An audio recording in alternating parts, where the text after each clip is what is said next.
السلام علیکم my dear listeners, اور کیسے ہیں آپ سب؟ امید کرتی ہوں خیریت سے ہوں گے۔ تو آج ہم نے حالم کی ایپیسوڈ نمبر 64 پڑھنی ہے، اور یہ باب نمبر 21 ہے۔ اور پچھلی ایک ایپیسوڈ میں یہ باب میرے ساتھ آپ لوگ بھی سن کے اور میں پڑھ کے اکتا گئے ہوں گے۔ تو اس باب کا نام ہے 21 جنوری اتوار، جوائنکر اسٹریٹ، ملاقے۔ تو آج اس کے ایپیسوڈ نمبر 64 پڑھنی ہے، اور پچھلی ایپیسوڈ میں اگر آپ لوگ جاننا چاہتے ہو ریکیپ تو وہ آج میں نہیں دوں گی۔ اگر آپ لوگوں نے جاننا ہے تو پچھلے ایپیسوڈ میں جا کے سن لیں۔ میں آج کے ایپیسوڈ کو سٹارٹ کرنے لگی ہوں، لیکن اس سے پہلے اگر آپ لوگوں نے ابھی تک میرے چینل کو سبسکرائب نہیں کیا ہے تو کائنڈلی میرے چینل کو سبسکرائب کر دیں اور بیل آئیکن پریس کر دیں، اور میری ویڈیو کو لائک اینڈ کمنٹس کر دیں۔ تو چلیں پھر آج کے ایپیسوڈ کو سٹارٹ کرتے ہیں۔ چند میل کا یہ فاصلہ آج جلد طے ہو گیا تھا۔ سارا راستہ وہ خاموش رہے تھے، سوائے کسی ضروری بات کہ ان کے درمیان الفاظ کا تبادلہ نہیں ہوا تھا۔ سرسبز ٹیلوں کے درمیان دور سے وہ قلعہ دکھائی دینے لگا تو تالیہ نے اپنا گھوڑا روکا اور نیچے اتری۔ پیدل چلتے ہیں، وہ اسے بات کرنے کا موقع تلاش کر رہی تھی، اور کم از کم اس ویران قلعے میں وہ بات نہیں کرنا چاہتی تھی۔ تمہیں کچھ کہنا ہے؟ وہ چند ثانیے بعد خود ہی بول اٹھا۔ وہ دونوں اپنے اپنے گھوڑوں کی لگامیں تھامے ساتھ ساتھ روش پہ چل رہے تھے۔ کیا آپ وہ سن سکتے ہیں جو مجھے کہنا ہے؟ اس نے پونی ہاتھ سے کھینچ اتاری تو سیاہ بال آزاد ہو گئے اور ہوا سے پیچھے کوڑنے لگے۔ تم واپس نہیں جانا چاہتی؟ سرسبز اونچے نیچے ٹیلوں کے درمیان بنی خاکی روش پہ وہ آگے بڑھتے جا رہے تھے۔ ظاہر ہے میں جانا چاہتی ہوں، وہ برا مان گئی۔ لیکن آپ کیا چاہتے ہیں؟ میں نے کہا نا، میں تمہیں اس الزام سے بچا لوں گا۔ میں ایک وکیل بھی ہوں، تمہارا کیس لڑوں گا۔ اور خود کو بچانے کے لیے کیا کریں گے؟ وہ چونکا، پھر رک گیا، لگام چھوڑ دی اور اس کی طرف پورا مڑ گیا۔ میرے اوپر صرف اثاثے چھپانے کا الزام تھا۔ میں نے اخلاقی جواز پہ استعفیٰ دیا تھا۔ ملیشیا میں سیاستدانوں کا اثاثے چھپانا قانوناً نہیں اخلاقاً جرم ہے۔ مجھے کوئی گرفتار نہیں کر سکتا، پھر مجھے کیوں خود کو بچانا ہوگا؟ آپ کا استعفیٰ ابھی تک کارمن کے پاس ہے، اس نے جمع نہیں کروایا۔ وان فاتح رمزال کے تاثرات ایک دم سخت ہو گئے۔ تم چاہتی ہو کہ میں استعفیٰ واپس لے لوں؟ میں چاہتی ہوں کہ آپ اپنے خوابوں سے دستبردار نہ ہوں۔ فاتح نے سر جھٹکا اور آگے بڑھ گیا۔ روش سامنے قلعے تک ختم ہوتی تھی۔ شام کی ٹھنڈی چھایا سارے پہ پھیلی تھی، دور دور تک سبزہ، اور درمیان میں یہ پر اسرار قلعہ بے حد حسین منظر تھا۔ وہ تیزی سے اس کے پیچھے آئی۔ آپ کا جرم اتنا بڑا نہیں تھا۔ میں نے دعویٰ کیا تھا کہ اثاثے نہیں چھپاؤں گا، پھر بھی بے پرواہی میں اس اخلاقی جرم کا مرتکب ہوا ہوں۔ ہم سب زندگی میں بڑی بڑی باتیں کہتے ہیں، مگر ہم سب ان کو پورا نہیں کر سکتے۔ اس کا یہ مطلب تو نہیں کہ خود کو سزا دیں، مگر میں باقی لوگوں جیسا نہیں تھا۔ میں لیڈر تھا، میں اب اس کرسی کا اہل نہیں رہا۔ آپ صرف معذرت بھی تو کر سکتے ہیں، قوم سے معافی مانگ لیں اور بس۔ بغیر استعفے کے معذرت کی کوئی اخلاقی حیثیت نہیں ہوتی، وہ تیز تیز چلتے ہوئے کہہ رہا تھا۔ کیا آپ کے بعد آنے والی آپ سے بہتر ہیں؟ اگر آپ یہ سمجھتے ہیں فاتح کہ وہ آپ سے بہتر ہیں تو آپ کا استعفیٰ عظمت کا ثبوت کہلائے گا، لیکن اگر حقیقت اس کے برعکس ہے تو آپ کا استعفیٰ بزدلی حقیقت سے فرار ہے۔ وہ ٹھہر گیا اور گردن موڑ کے عجیب سی نظروں سے اسے دیکھنے لگا۔ جس وقت لوگوں کو آپ کی ضرورت تھی، آپ نے ان کو چھوڑ دیا اور ملک کو ناخلف جانشینوں کے حوالے کر دیا۔ مرسل شاہ جیسے لوگ پردھان منتری بن جائیں گے، کیا آپ اس بوجھ کے ساتھ زندگی گزار سکیں گے؟ بولتے بولتے اس کا سانس پھول گیا، پھر وہ قلعے کی جانب بڑھ گئی۔ اس کا سفید گھوڑا پیروی میں چلنے لگا، جبکہ فاتح کا گھوڑا گھاس میں ادھر ادھر منہ مارنے لگا۔ قلعہ پر اسرار اور ویران ہونے کے ساتھ ساتھ خوبصورت بھی تھا۔ اس کی دیواریں اونچی تھیں، سرمئی پتھروں اور لکڑیوں کی بنی دیواریں۔ صحن کے احاطے میں جنگلی گھاس پھوس اگا تھا، مگر وہ بہت بڑا نہ تھا۔ ایک طرف لکڑی جلانے کا سامان رکھا تھا اور وسط میں جلی بجھی لکڑیوں کی سیاہی بتاتی تھی کہ یہاں الاؤ جلایا گیا تھا۔ تالیا نے اپنے گھوڑے کی لگام احاطے کے کونے میں باندھی اور خود اطراف کا جائزہ لیتی آگے بڑھنے لگی۔ تو تم یہاں قلعہ دیکھنے نہیں آئی تھی، تم مجھ سے یہ بات کرنے آئی تھی؟ وہ چوکھٹ پہ کھڑا غور سے اسے دیکھ رہا تھا۔ شہزادی نے پلٹ کے اسے دیکھا اور مسکرا کے پلکیں جھپکائیں۔ بات کرنے کے لیے اتنی پرسکون جگہ اور کہاں ملے گی فاتح صاحب؟ اس کی آنکھوں میں شرارت کی چمک تھی۔ شاید یہ وہی محمد تھا۔ وہ چونک کے بولا، یہ بات کرنے کے لیے بہترین جگہ ہے، خفیہ باتوں کے لیے۔ اس کی نظر گھاس پہ ایک جگہ جلی ہوئی لکڑیوں پہ پڑی۔ ایک آدمی خود اپنے لیے اتنا بڑا الاؤ نہیں جلاتا، یہاں ایک سے زیادہ لوگ بیٹھتے ہوں گے۔ یعنی سن باؤ یہاں کسی سے ملتا تھا، اس کا کوئی خفیہ گروہ تھا۔ وہ دھیرے دھیرے قدم اٹھاتا گھاس کو غور سے دیکھتا آگے بڑھ رہا تھا۔ کوئی ایسا خفیہ گروہ جو سلطان سے چھپا ہوا ہو اور اس کے آشکار ہونے سے سن باؤ ڈرتا ہو۔ مگر یہ قلعہ، یہ کس کا ہے؟ وہ پنجوں کے بل زمین پہ بیٹھا اور جلی ہوئی لکڑیوں کو آگے پیچھے کیا۔ یہ سن باؤ کا گھر ہے؟ وہ جس انداز میں بولی وہ چونکا۔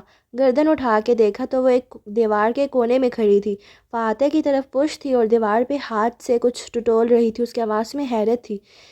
یہ وہی دیوار ہے جو میں نے خواب میں دیکھی تھی، اس پہ تاشا کے بارے میں نظم لکھی تھی۔ مگر وہ تعجب سے پلٹی اور خالی احاطے کو دیکھا۔ یہ دیوار سن باؤ کی حویلی کا حصہ تھی، میں نے مجسمہ دیکھا تھا اور کنواں بھی۔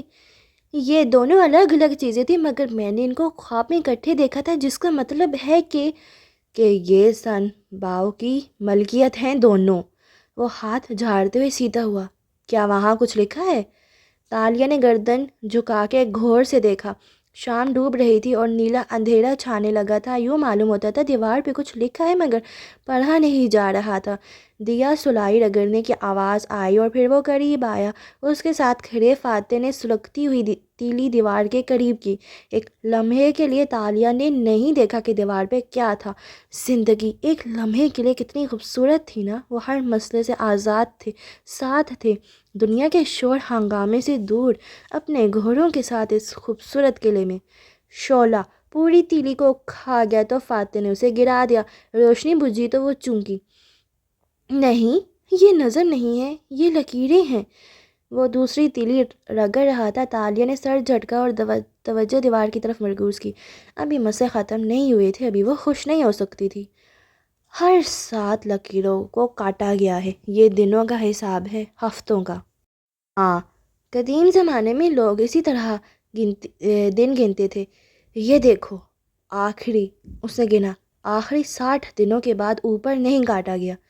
یعنی سن باؤ اور اس کے ساتھی جو بھی پلان کر رہے ہیں، اس کے وقوع پذیر ہونے میں 60 دن رہتے ہیں، شاید اس سے کم، کیونکہ ہمارے چھاپے کے بعد سن باؤ ادھر نہیں آیا اور جتنے دن گزرے وہ اس نے نہیں کاٹے۔ اب سوال یہ ہے کہ سن باؤ کے ساتھی کون ہے اور وہ کیا پلان کر رہے ہیں؟ وہ مڑ گیا اور لکڑیوں کی طرف آیا، پھر جھک کے انہیں اٹھانے لگا۔ آپ کیا کر رہے ہیں؟ آگ جلا رہا ہوں۔ کیا تمہیں اندھیرے میں بیٹھنا ہے؟ اس کی غائب دماغی پر اسے ٹوکا تو اس نے خفت سے سر جھٹکا۔ اب آپ سن باؤ کے خلاف کیا کریں گے؟ قلعے کے احاطے میں الاؤ جل رہا تھا اور وہ دونوں پتھروں پہ اس کے گرد بیٹھے تھے۔ رات پوری طرح پھیل چکی تھی۔ وہ تھوڑی دیر کے لیے مشلیں لیے اندر گئے تھے اور کھنڈر کمروں کا جائزہ لیا تھا۔ وہ انچھوئے لگتے تھے، گویا سن باؤ کے ساتھی صرف احاطہ استعمال کرتے تھے۔ مجھے معلوم ہے مجھے سن باؤ کا کیا کرنا ہے۔ وہ اب مطمئن تھا جیسے اسے معلوم ہو وہ سن باؤ کو کیسے استعمال کر سکتا تھا۔ آپ کو میرے ساتھ نہیں آنا چاہیے تھا، وہ شکوہ کرتے ہوئے بولی۔ نہیں، میرا کوئی خاص کام نہیں تھا آج، راجہ بھی مصروف تھے، سو میں آ گیا۔ میں وقت کے سفر کی بات کر رہی ہوں۔ مجھے معلوم ہے تم کیا بات کر رہی ہو، اور پھر سے دونوں کے درمیان ایک شکوہ کنہ خاموشی حائل ہو گئی۔ آگ سے لال انگارے چٹک چٹک کے اڑتے فضا میں گم ہونے لگے۔ آپ مجھ سے چاہتے ہیں کہ میں واپس جا کے حالات کا مقابلہ کروں، اور خود آپ اپنے لوگوں سے فرار حاصل کر رہے ہیں۔ میں فرار حاصل نہیں کر رہا، وہ تیزی سے بولا۔ ایسا لگتا تھا اس نقطے پہ وہ ڈسٹرب ہوتا ہے۔ تالیہ نے اپنی مسکراہٹ چھپا لی، اسے وان فاتح کی دکھتی رگ مل گئی تھی۔ یہ فرار ہی ہے، آپ اپنے لوگوں کو نہ اہل اور نہ حلب جانشینوں کے سپرد کر کے فرار ہو چکے ہیں وان فاتح۔ وہ اس رگ کو مزید دبا رہی تھی۔ آپ نہیں ہوں گے تو اشر وزیر اعظم بن جائے گا، وہ ملک کو تباہ کر دے گا، اس کے ذمہ دار لوگ آپ کو سمجھیں گے۔ میں خود کو اس عہدے کے اہل نہیں سمجھتا، تو خود کو اہل بنائیں، مقابلے سے بھاگیں تو نہیں۔ میں نے بھرے مجمع میں دعویٰ کیا تھا کہ میں نے کبھی کوئی اثاثہ نہیں چھپایا۔ میری سزا ہے کہ ہم سب نے بہت سزا کاٹی ہے فاتح، بہت بڑی سزا۔ اب ان سزاؤں کو بند ہو جانا چاہیے۔ وہ ناگواری سے بولی، میں اپنے جرائم سے بھاگتے بھاگتے تھک چکی ہوں۔ میں واپس جاؤں گی، اس الزام کو فیس کروں گی اور آزادی حاصل کروں گی۔ آپ واپس جائیں، اس اخلاقی جرم کے بوجھ سے چھٹکارا پائیں اور اپنے مقصد کی طرف لوٹ جائیں۔ آج کے بعد ہم میں سے کوئی اپنے خوابوں پہ سمجھوتا نہیں کرے گا۔ کوئی سلگتی لکڑی زور سے چٹکی، لال انگارے اڑ اڑ کے فضا میں گم ہونے لگے۔ وہ خاموش ہو گیا اور سر نیچے گرا دیا۔ پھر کافی دیر بعد اس نے چہرہ اٹھایا اور پوچھا، کیا میرے عوام بھی میری طرح سوچیں گے کہ میں فرار ہو رہا ہوں؟ اس کے چہرے سے لگتا تھا وہ ہرٹ ہوا ہے۔ اس کا سوال سادہ تھا، کسی حد تک معصوم بھی، اور اس لمحے تالیہ کو احساس ہوا کہ سب سے اونچی کرسی والا بھی سب کچھ نہیں جانتا ہوتا، اسے بھی بہت سی باتیں دوسروں سے پوچھنی پڑتی ہیں، یا شاید کوئی بھی سب کچھ نہیں جانتا ہوتا۔ جی وہ یہی سوچیں گے۔ اس نے سر ہلایا، پھر ٹھہر کے بولی، کیا میرے الفاظ آپ کو تکلیف دے رہے ہیں؟ الاؤ کے پار بیٹھا فاتح مسکرایا۔ ایک آدمی تھا تمہاری طرح کا، وہ ایک تتلی کے بچے کو تکلیف میں نہیں دیکھ سکتا تھا، وہ کہنے لگا، اور وہ دلچسپی سے وان فاتح کی ایک نئی کہانی سننے لگی۔ تتلی کا بچہ اپنے کوکون، حفاظتی ریشمی خول میں بند تھا۔ اس نے دیکھا کہ وہ باہر نہیں آ پا رہا، اسے بہت کوشش کرنی پڑ رہی ہے، تو اس آدمی نے احتیاط سے کوکون کو کاٹ کے کھول دیا اور تتلی کا بچہ باہر آ گیا۔ اسے لگا اس نے اسے تکلیف سے بچایا ہے، مگر اس نے افسوس بھری سانس کھینچی۔ اس بچے کے پنکھ چھوٹے تھے اور مکمل طور پہ نہیں بن سکے تھے، سو وہ جلدی مر گیا۔ جانتی ہو کیوں؟ کیونکہ اگر وہ کوکون سے نکلنے کے لیے خود سٹرگل کرتا تو اس کے پروں تک خوراک پہنچتی، اور انہیں زور لگا کے پھیلاتا تو وہ مضبوط بنتے، وہ اپنے زور پہ باہر آتا تو صحت مند ہوتا۔ وہ اداس مسکراہٹ سے کہہ رہا تھا، ہماری پریشانیاں بھی ہمارا کوکون ہوتی ہیں، ان سے نکالنے کے لیے ہمیں تکلیف ہی اٹھانی پڑتی ہے۔ میں تمہاری باتوں کی تکلیف سے نہیں ڈرتا، تم نے اچھا کیا مجھ سے سچ بولا۔ جھوٹ بول کے کسی کو تکلیف سے بچا کے خود ہی اس کا کوکون کھول دینا ٹھیک نہیں ہوتا، اس لیے اپنے دوستوں کو ان کے حصے کی تکلیف کاٹنے دینی چاہیے۔ وہ پھیکا سا مسکرائی۔ وان فاتح کے سارے فلسفے ایک طرف، وہ جانتی تھی وہ اپنی باتوں سے اسے دکھ دے گئی ہے، وہ اپنی طرف سے اخلاقی بنیاد پہ قربانی دے رہا تھا، لیکن دنیا والے ایسی قربانیوں کی قدر نہیں کرتے تھے۔ تمہیں لگتا ہے میرا وہ فیصلہ غلط تھا؟ اس کی وجہ سے میری یادداشت واپس آئی تھی، وہ آنکھ کو دیکھتے ہوئے یاد کر کے بولا۔ سارے کھیل وقت کے ہیں فاتح، اس وقت وہ درست فیصلہ تھا، آپ نے اس کو لینے کی جرأت کی، یہ بہت بڑی بات تھی، لیکن وقت نے آپ کو سوچنے کا موقع دیا۔ ہماری دنیا میں وقت آپ کے اگلے اور بہتر فیصلے کے لیے ٹھہرا ہوا ہے۔ وہ صرف مسکرا دیا، نہ جانے راضی ہوا تھا یا نہیں، فی الحال کے لیے اتنا بہت تھا۔ اگر ہمارا پلان کامیاب ہو جائے تو ہم بہت جلد واپس جا سکیں گے۔ فاتح نے بات بدل دی، کیا باپا ہمیں اتنی آسانی سے واپس جانے دیں گے؟ میں ہر چیز ٹھیک کر لوں گا۔ وہ رکا۔ بنگارا ملایا کے مطابق شہزادی تاشا کے کردار کا انجام کیا ہوا تھا، یاد ہے؟ اس نے مڑ کے اس دیوار کو دیکھا جس پہ کوئی نظم نہ لکھی تھی۔ سلطان نے جب شہزادی سے راستہ الگ کیا تو شہزادے کی ملاقات برونائی کے ایک جلا وطن شہزادے سے ہوئی تھی۔ برونائی کا ولی عہد، رائٹ۔ فاتح نے یاد کر کے سر ہلایا۔ جی، برونائی کے مرحوم بادشاہ کا بیٹا جو پناہ کی گھر سے ملاق کے آیا تھا، مراد راجہ کا مہمان بنا اور شہزادی کو دیکھتے ہی پلکیں سادگی سے جھپکائی اور مسکراہٹ دبائی، اس کے عشق میں گرفتار ہو گیا۔ شہزادی کو بھی وہ پسند آ گیا، سو دونوں نے شادی کر لی۔ What a tragedy! وان فاتح نے ناگواری سے کندھے اچکائے اور گردن موڑ لی۔ مگر تم نے کہا تھا اس دیوار کی نظم میں شہزادی کی غلام سے شادی کا تذکرہ تھا۔ وہ نظم بنگالا ملایوں میں ہے، وہ میں نے صرف خواب میں دیکھی تھی، بنگالا ملایوں میں نہیں ہے۔ بنگالا ملایوں کے مطابق شہزادی کی شادی برونائی کے ولی عہد سے ہوئی تھی۔ فاتح نے سنجیدہ مگر ناپسندیدہ نظروں سے اسے دیکھا، بولا کچھ نہیں۔ برونائی کے ولی عہد اور شہزادی تاشا کے بعد برونائی کے لیے بحری سفر پہ روانہ ہو گئے۔ راستے میں ایک روز شہزادی ایک جادوئی سوئی سے کڑھائی کر رہی تھی جب ولی عہد اس کے پاس آیا۔ شہزادی نے منع کیا کہ اس کے ہاتھ میں جادوئی سوئی ہے اس لیے وہ قریب نہ آئے، مگر ولی عہد نے اسے مذاق سمجھا۔ یوں ہنسی مذاق میں ولی عہد کی پسلی میں سوئی چبھ گئی اور وہ فوراً سے نیلا پڑ گیا۔ چند لمحوں میں اس کی موت واقع ہو گئی۔ شہزادی اس واقعے سے اتنی دل برداشتہ ہوئی کہ اس نے اپنی زندگی ختم کر لی۔ یوں اس بحری سفر سے وہ کبھی واپس نہیں آئی۔ شہزادی کو کیا ضرورت تھی جادوئی سوئی سے کڑھائی کرنے کی، اور غلطی سے کسی کی پسلی میں سوئی کیسے چبھ سکتی ہے؟ سو اسٹوپڈ! اس نے ناگواری سے سر جھٹکا۔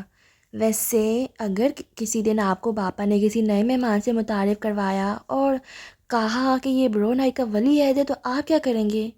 میں کہوں گا کہ یہ بہت جلد مرنے والا ہے، اب چلو ہمیں دیر ہو رہی ہے۔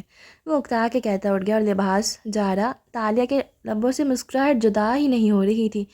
بھلے وہ آخر میں مر گیا، لیکن بنگالا ملایوں کہتی ہے کہ شہزادی اس کی محبت میں واقعی گرفتار ہوئی تھی۔ وہ اسے مزید برہم کرنے کے لیے کہہ رہی تھی، مگر اندر سے وہ جانتی تھی کہ یہ ساری کہانی فرضی تھی اور یقیناً سلطان کے نئے مورخ نے لکھی تھی۔ What a tragedy! جس وقت وہ دونوں بندھارا کے محل میں واپس آئے، اس نے حرم کے دروازے پہ تالیہ کو الوداع کہا اور خود محل کے اس حصے کی جانب بڑھ گیا جہاں اس کا کمرہ تھا۔ گھوڑا راستے میں سائز کے حوالے کر کے وہ ابھی راہداری میں داخل ہی ہوا تھا کہ دیکھا مراد راجہ کا ایک سپاہی سامنے سے چلا آ رہا تھا۔ وان فاتح! اسے دیکھ کے وہ اطلاع دینے والے انداز میں بولا، صبح محل میں مقررہ وقت سے پہلے پہنچنا ہے۔ کوئی خاص بات ہے کیا؟ ہاں، راجہ نے کہا ہے کہ کچھ مہمان آئے ہیں، ان کا تعارف کروانا ہے آقا سے۔ پھر چہرہ قریب کیا اور سرگوشی میں بتایا، سنا ہے برونائی کا ولی عہد بھی آ رہا ہے۔ وان فاتح کے تاثرات سپاٹ ہو گئے، ماتھے پہ بل پڑ گئے۔ برونائی کا جڑا وطن شہزادہ؟ ہاں، راجہ نے کہا ہے کہ سارے شہر میں خبر پھیلا دی جائے کہ برونائی کا جلا وطن شہزادہ ہمارے محل میں قیام کرے گا اور دربار کا حصہ ہوگا۔ دیکھیں گے، میں ناگواری سے کہتا آگے بڑھ گیا۔ ایک عجیب سی بے چینی نے آن گھیرا تھا۔ اس نے اپنا نکاح نامہ مراد راجہ کو دے دیا تھا۔ اس کے پاس اپنے اور تالیہ کے تعلق کا کوئی ثبوت نہ تھا۔ راجہ اس خوش فہمی میں تھا کہ تالیہ ہمیشہ اس کے پاس رہے گی۔ کیا اسی لیے وہ اب غیر ملکی امیرزادوں کو ملاقے مدعو کر رہا تھا؟ کال کوٹری میں جڑی بوٹیوں کی عجیب سی مہک پھیلی تھی، نہ خوشبو تھی نہ بدبو، بس ایسی بو تھی جسے پہلے چند لمحوں کے لیے برداشت کرنا مشکل لگتا، پھر اس کی عادت ہو جاتی۔ ایڈم بن محمد کڑاہی کے قریب بیٹھا اس میں ڈوئی ہلا رہا تھا۔ ہر چند ثانیے بعد ڈوئی ہلا کے رکھ دیتا اور گود میں رکھی کتاب کھول لیتا۔ وہ نڈھال سا لگتا تھا اور جسم پسینے میں بھیگا تھا۔ اندھیر کمرے کی ڈیوڑی کے قریب ایک مشعل جل رہی تھی، اس کی روشنی مطالعے کے لیے کافی تھی۔ کیا پڑھ رہے ہو؟ آواز پہ وہ ڈر کے پلٹا، پھر گہری سانس لی۔ قدیم ملے شاعری کی کتاب ہے، اور کیا آپ دستک دے کر نہیں آ سکتی؟ مگر وہ مزے سے چوکی پہ بیٹھی اور دبے دبے جوش سے بتانے لگی، میں نے فاتح سے بات کی ہے ان کے استعفے کے بارے میں۔ کیا وہ اسے واپس لے لیں گے؟ تالیہ نے انگلی ٹھوڑی پہ رکھ کے سوچا، شاید ہاں۔ وہ چپ ہو گئے تھے، یعنی وہ اس بارے میں سوچنے لگے ہیں، یہ پروگریس ہے، یہی ان کے لیے بہتر ہے، وہ اس کرسی کے اہل ہیں۔ اگر وہ وزیر اعظم بن گئے تو میں اور وہ کبھی ایک ہو سکیں گے ایڈم؟ کڑاہی میں ابلتے مائع کو دیکھتے ہوئے وہ گمسم سے انداز میں بولی۔ ایڈم چند لمحے تک اسے دیکھتا رہا۔ آپ نے تو ان سے کہا تھا آپ ہماری دنیا میں بھی ان کے ساتھ نہیں رہنا چاہتی۔ میں تالیہ ہوں، کیا میں نے کبھی اتنی آسانی سے سچ بولا ہے؟ وہ تنک کے بولی تو وہ مسکرا دیا۔ آپ ان کے ساتھ رہنا چاہتی ہیں، باوجود اس کے کہ دنیا والے آپ کی اس شادی کو کبھی قبول نہیں کریں گے۔ ہاں، مجھے اپنی دنیا میں واپس اس لیے جانا ہے کہ وہاں فاتح ہوں گے۔ ایڈم کی مسکراہٹ غائب ہوئی۔ آپ صرف ان کے لیے واپس جانا چاہتی ہیں؟ میرا ان کے علاوہ وہاں اور کون ہوگا؟ مگر میں ابھی تک ان سے ہمارے تعلق کے بارے میں بات نہیں کر سکتی۔ کیا کروں؟ آپ یہ مشورہ کسی اور سے نہیں مانگ سکتی۔ وہ برہمی سے کہہ کے سامنے دیکھنے لگا۔ میرے پاس تمہارے علاوہ کوئی اور ہے کیا؟ وہ برا مان کے بولی تو ایڈم چپ ہو گیا۔ وہ بھی کیا کرتا؟ اس موضوع پہ وان فاتح سے بات کرنا جتنا تکلیف دہ تھا، تالیہ سے بات کرنا زیادہ کٹھن تھا۔ جس کو آپ پسند کریں وہ آپ کے سامنے کسی اور کی بات کرے، کیسا اذیت ناک احساس تھا، مگر اسے اپنا وقار بھی نہیں کھونا تھا۔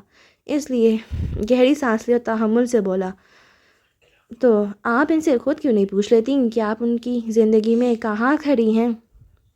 میں ڈیسپریٹ اور نیڈی نہیں لگنا چاہتی۔ یاد کرو، میرے باپا کے ساتھ اس قدیم دنیا میں رہنے کے فیصلے کا مطلب تھا کہ میں فاتح کو چھوڑ رہی ہوں، اور ایڈم کو بھی۔ اس نے یاد دلایا۔ اسے ہمیشہ اپنا آپ یاد دلانا پڑتا تھا، مگر وہ اپنی کہہ رہی تھی۔ اتنے دعوے کر کے اب میں ان کو کیسے کہوں کہ میں ان کے ساتھ رہنا چاہتی ہوں؟ آپ میں سے کسی کو انا کی دیوار گرانی پڑے گی۔ اس نے جھک کے ڈوئی اٹھائی اور اسے کھولتے ہوئے گاڑی میں چلانے لگا۔ تمہیں کیا لگتا ہے وہ دنیا کے سامنے مجھے اپنی بیوی کہہ سکیں گے؟ ایڈم نے ڈوئی چلاتے ہوئے اسے دیکھا اور اداسی سے مسکرایا۔ وہ آپ کو کبھی نہیں چھوڑیں گے۔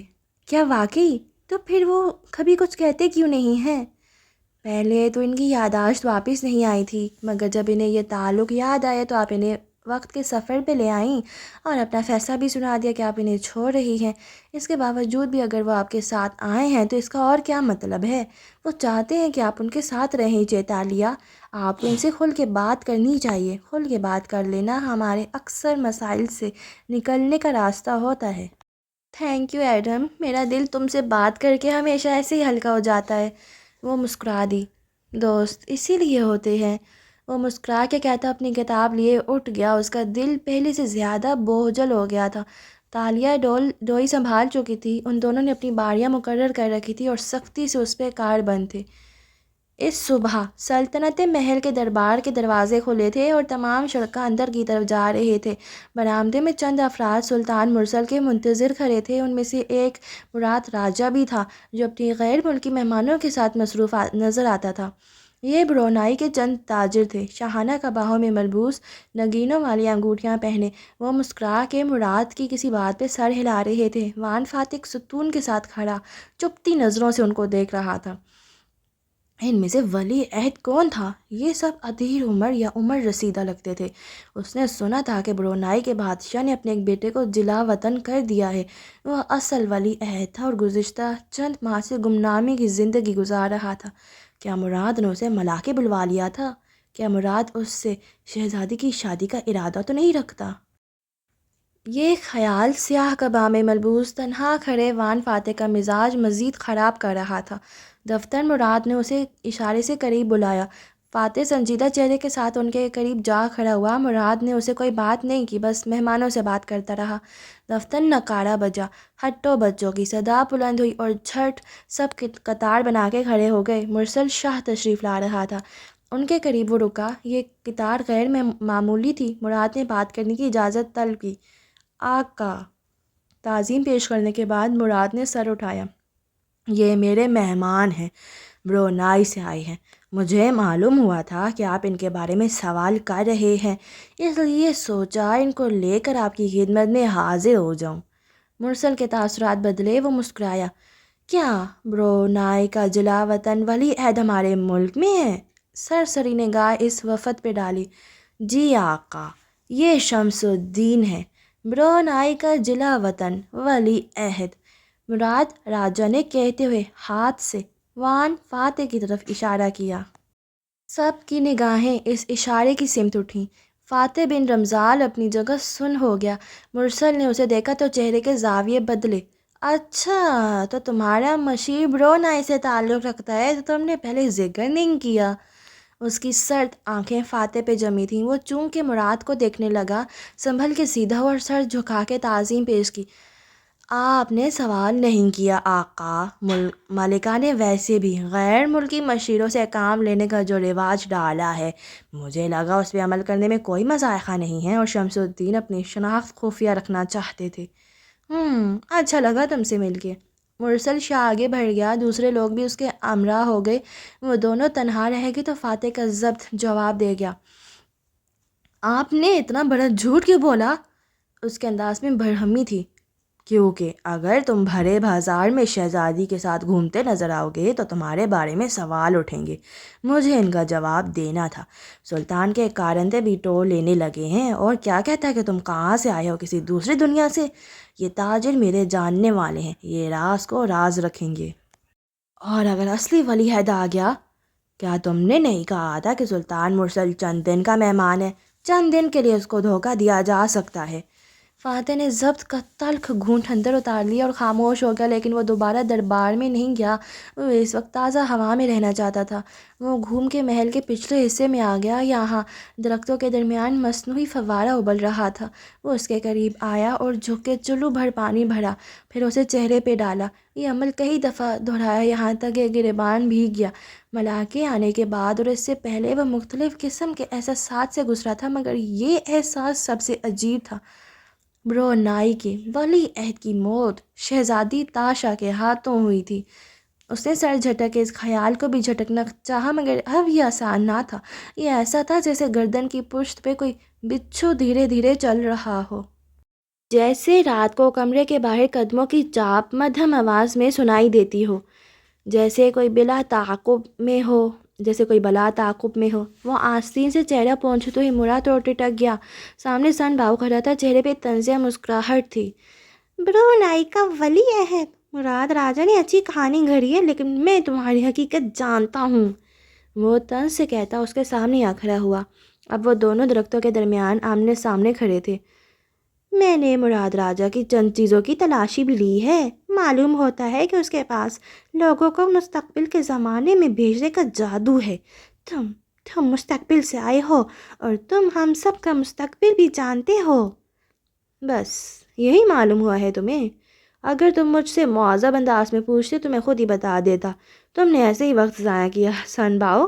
وہ ہنس دیا جیسے اسے کوئی فرق نہ پڑا ہو۔ میں 600 برس بعد کے زمانے سے آیا ہوں۔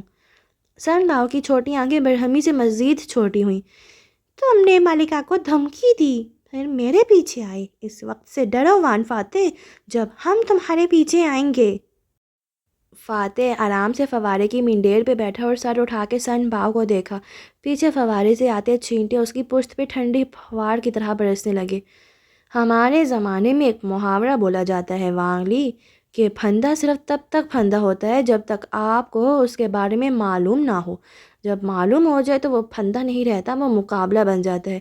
مجھے مقابلے کا برے لگے ہیں۔ مسکرا کے شانے اچکائے۔ وانگ لی نے بس طنزیہ مسکرا کے ہنکار ابھرا اور مڑ گیا۔ اس کے جاتے ہی فاتح کے چہرے سے مسکراہٹ غائب ہوئی۔ برو نائی کے ولی عہد کا انجام پھر سے یاد آنے لگا تھا۔ محل کی پشت پہ حرم کا برآمدہ بنا تھا، جس میں شاہانہ طرز کی کرسیاں لگی تھیں۔ ملکہ یاں سو وہاں بیٹھی چائے پی رہی تھی۔ کنیزیں اور غلام ارد گرد مستعد کھڑے تھے۔ ملکہ کا لباس گلابی تھا، اور پیالی پہ بھی گلابی رنگ کے نقش و نگار بنے تھے۔ اس کا پیالی تھامنے کا انداز بھی محبت لیے ہوئے تھا۔ یہ اس کے چین سے لائے خاص برتن تھے، اور ان کے ساتھ ملکہ کے جذبات جڑے تھے۔ وہ مسکرا کے نقش و نگار کو دیکھ رہی تھی جب کنیز نے کھنکار کے اطلاع دی۔ وان فاتح آیا ہے، آپ سے ملنا چاہتا ہے۔ یاسو چونک کے سیدھی ہوئی، پیالی سامنے رکھ دی، چہرے کا رنگ بدلا مگر گردن کڑا دی۔ ہاں اسے بھیجو، اور اس کے ہوتے ہوئے ہم وقت سپاہی یہاں تعینات رہیں گے۔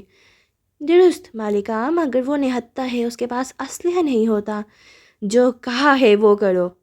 وہ جب برآمدے کے زینے چڑھ کے سامنے آیا تو یاسو نے دیکھا وہ مزید مختلف نظر آنے لگا تھا۔ اس نے کرتے پاجامے پہ نفیسی سیاہ کباب پہن رکھی تھی اور ایک آزاد رئیس نظر آتا تھا۔ یہ وہ غلام نہیں تھا جسے وہ چند ماہ پہلے ملی تھی۔ دور دور تک سپاہی تعینات کھڑے سے گھور رہے تھے۔ فاتح نے ایک نظر ملکہ کو دیکھا، سر جھکا کے تعظیم پیش کی اور مسکرایا۔ ان کی ضرورت نہیں ہے، میں آپ سے تنہائی میں بات کرنا چاہتا ہوں۔ اور میں تم سے تنہائی میں بات کیوں کروں گی؟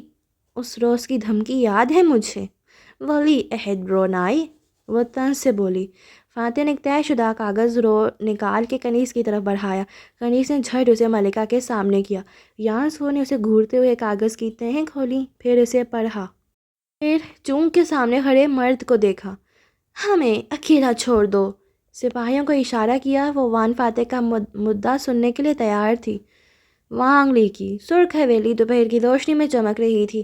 وانگ لی کی سواری ابھی ابھی وہاں آن کے رکی تھی اور وہ گھوڑے سے اتر رہا تھا۔ چونکہ کافی فرباہ تھا اس لیے اترنے کے بعد اپنا پہلے سانس بحال کیا، پھر چگا درست کیا، پھر دروازے کی طرف بڑھا۔ دفتر ٹٹک کے رکا۔ سامنے ملکہ کا قاصد منتظر کھڑا تھا۔ سن باؤ، میں محل میں آپ کو نہیں ڈھونڈ پایا، ملکہ نے آپ کو طلب کیا ہے۔ ساتھ ہی اس نے ایک مہر بند خط اس کی طرف بڑھایا۔ وانگ لی نے تیزی سے اسے تھاما، ملکہ کی خاص مہر توڑی اور خط نکالا۔ وانگ لی، غلام فاتح میرے پاس آیا تھا اور جو اس نے مجھے تمہارے خفیہ قلعے کے بارے میں بتایا ہے، اس کے بعد سے میں تمہاری شکل نہیں دیکھنا چاہتی۔ اپنا سامان سمیٹو اور ملاقے سے کود کر جاؤ۔ وانگ لی کی رنگت پھیکی پڑی۔ اس نے کاغذ جیب میں ڈالا اور جلدی سے گھوڑے کی طرف لپکا۔ ملکہ محل میں ہے؟ نہیں، وہ اپنے دو چینی سپاہیوں کے ہمراہ کہیں روانہ ہوئی ہیں، معلوم نہیں کہاں۔ یعنی فاتح نے اس کو قلعے کا پتہ دے دیا ہے؟ اس نے تیزی سے گھوڑے کا رخ موڑا اور اسے ایڑ لگا دی۔ گھوڑا اب سر پٹ دوڑتا، دھول اڑاتا دور جا رہا تھا۔ اسے جلد از جلد اپنی ملکہ کے سامنے صفائی پیش کرنی تھی۔ ابھی شام نہیں اتری تھی جب وانگ لی اونچے اونچے سب ٹیلوں کے درمیان بنے قلعے کی سڑک تک آن پہنچا۔ قلعے کے باہر ملکہ کے دو سپاہی کھڑے تھے۔ اسے آتے دیکھ کے انہوں نے راستہ دیا۔ وہ تیزی سے نیچے اترا اور دروازے کی طرف بھاگا۔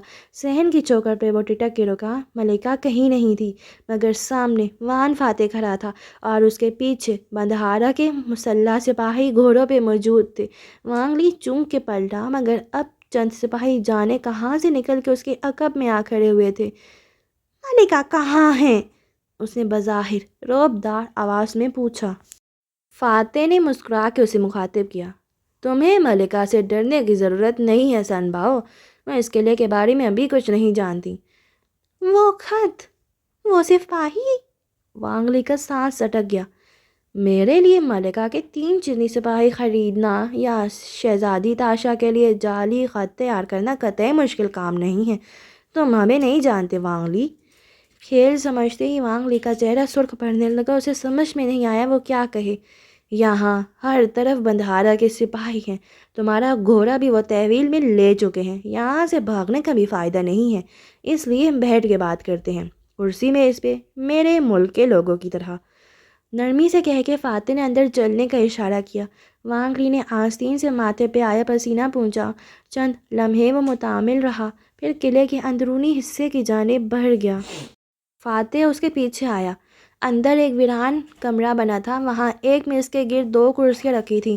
کمرے میں کوئی مشال نہ تھی، البتہ کھڑکی سے آتی دن کی روشنی کافی تھی۔ تم مجھے یہاں کیوں لائے ہو؟ وانگ لی بیٹھتے ساتھ ہی بے چینی سے بولا۔ کیونکہ مجھے معلوم ہے کہ تم یہاں کس طرح کے لوگوں سے ملتے ہو۔ وہ اس کے سامنے بیٹھا اور مسکرا کے اسے دیکھا۔ تم چینی باغیوں کے گروہ کی سرپرستی کر رہے ہو جو شاہی چین کا تختہ چھیننا چاہتے ہیں۔ تم یہاں سو کے باپ سے غداری کر رہے ہو۔ وانگ لی میز پہ مٹھیاں رکھے آگے کو ہوا اور اس کی آنکھوں میں جھانکا۔ تم حب وطنی کے بارے میں جانتے کیا ہو غلام فاتح؟ اوہ، تم خود کو محب وطن کہہ رہے ہو۔ میں غدار نہیں ہوں، جو کر رہا ہوں اپنے ملک کے لیے کر رہا ہوں، وہ ہٹ درمی سے بولا۔ اس نے نہ تردید کی نہ کوئی صفائی دی۔ تم ملکہ کو بتا کے مجھے چوک میں پھانسی دلوانا چاہتے ہو تو ٹھیک ہے، میں تیار ہوں۔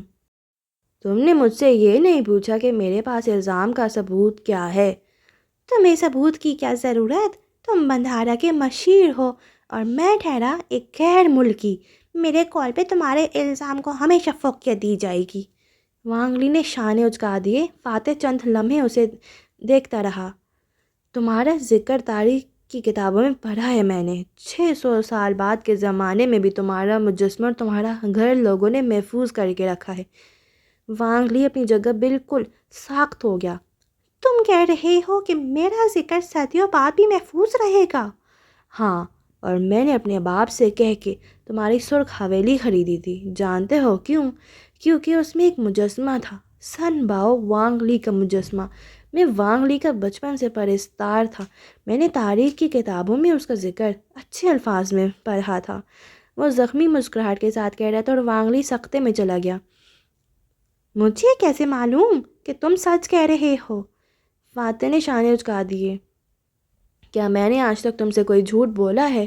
کیا میں نے تمہاری جان نہیں بچائی تھی؟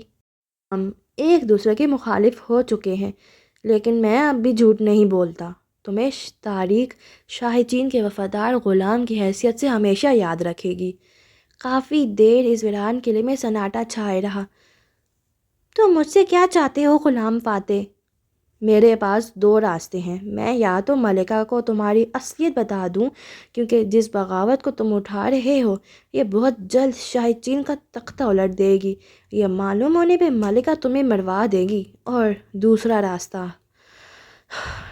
فاتح نے گہری سانس لی اور لمحے بھر کے لیے آنکھیں بند کیں. وہ کم عمر لڑکا سرخ اینٹوں والے فرش پہ اکڑو بیٹھا تھا اور گردن اٹھائے اس مجسمے کو دیکھ رہا تھا. اس کا باپ اس کے قریب جھکا کہہ رہا تھا، یہ وانگ لی ہے، ایک جری مرد. حالانکہ وہ ایک تائیزیان غلام تھا مگر بہت سے مردوں سے بہتر تھا. وہ شاہ چین کا سب سے وفادار غلام تھا. جب چین میں بغاوت اٹھی تو وانگ لی وہاں نہیں تھا. ہوتا تو اپنے بادشاہ کو بچا لیتا. وہ کہاں تھا باپا؟ اس کو ملاقے کے بندہارا نے کسی قلعے میں دیکھا اور اس کا کوئی راز پا لیا. وانگ لی عزت دار آدمی تھا.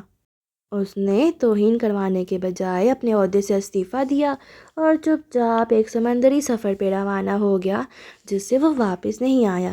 کہتے ہیں اس کی موت اسی 7ویں بحری سفر کے دوران واقع ہو گئی تھی. دوسرا راستہ یہ ہے کہ فاتح نے پلکیں اٹھائی اور اس کی آنکھوں میں دیکھا. میں تمہیں رسوا نہ کروں اور تمہیں محفوظ راستہ فراہم کروں. تم استعفیٰ لکھ دو اور اپنے ملک واپس چلے جاؤ. میں کسی کو نہیں بتاؤں گا کہ تم اپنے بادشاہ سے غداری کر رہے تھے. تمہارا نام تاریخ میں اچھے الفاظ سے لکھا جائے گا. میرے ساتھ بھلائی کر کے تمہیں کیا ملے گا؟ سن باؤ نے چپتی نظروں سے اسے دیکھا. تمہارے جانے سے میرے چند کام آسان ہو جائیں گے. تم اور مراد راجہ مرسل شاہ کے خلاف بغاوت تیار کر رہے ہو. میں جانتا ہوں اگر میں یہاں رہوں گا تو اس بغاوت کو روک دوں گا، لیکن تم مجھے پھانسی چڑھوا کے بھی راستے سے ہٹا سکتے ہو. پھر محفوظ راستے کا مقصد؟ فاتح نے آزردہ مسکراہٹ کے ساتھ کندھے اچکائے. ایک پرانے دوست کے لیے میں اتنا کر سکتا ہوں. میں اور تم کبھی دوست نہیں رہے. ایک دوسری دنیا میں تم میرے لیے ایک پرانے دوست کی طرح ہی تھے. چند لمحے دونوں کے درمیان بوجھل خاموشی چھائی رہی. کیا واقعی شاہ چین کے خلاف بغاوت کامیاب ہو جائے گی؟ وہ غور سے فاتح کی آنکھوں میں دیکھ رہا تھا. ہاں. اور اگر میں نے محفوظ راستہ نہ لیا تو تم مجھے گرفتار کر کے پھانسی چڑھوا دو گے؟ بالکل. وانگ لی نے گہری سانس لی. میرے پاس محفوظ راستے کے علاوہ کوئی راستہ نہیں ہے غلام فاتح. میں عزت سے اپنے ملک واپس جانا چاہتا ہوں. فاتح نے کرسی دھکیلی اور اٹھا. میرے سپاہی تمہارا سامان سمیٹنے سے بندرگاہ تک تمہارے ساتھ رہیں گے تاکہ اگر تم کوئی چالاکی دکھانے کی کوشش کرو تو وہ تمہیں روک سکیں. تم ملکہ سے ملے بغیر یہاں سے چپ چاپ روانہ ہو جاؤ گے. وہ اس پاٹ انداز میں کہہ کے دروازے کی طرف بڑھا جب سن باؤ نے پکارا. تم اگر واقعی مستقبل کے زمانے سے آئے ہو تو مجھے بتاؤ چین واپس جا کے میرے ساتھ کیا ہوگا؟